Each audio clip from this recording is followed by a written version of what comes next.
पाकिस्तान जिसका सब्ज मेरी रगों में दौड़ता है और जिन रगों में सब्ज खून दौड़ता हो वो बंजर नहीं हो सकती। इसी यकीन से मैं आज तक अपने महाज पर अकेला लड़ता रहा, इसलिए कि मैंने इस मिट्टी को अपना मान बनाया जिस मिट्टी ने मुझे शान बनाया। शुक्रिया पाकिस्तान, शुक्रिया पाकिस्तान।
शुक्रिया पाकिस्तान।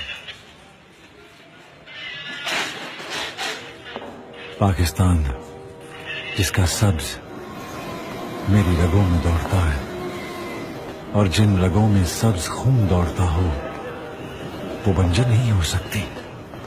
इसी यकीन से मैं आज तक अपने महाज पर अकेला लड़ता रहा, इसलिए कि मैंने इस मिट्टी को अपना मान बनाया जिस मिट्टी ने मुझे शान बनाया।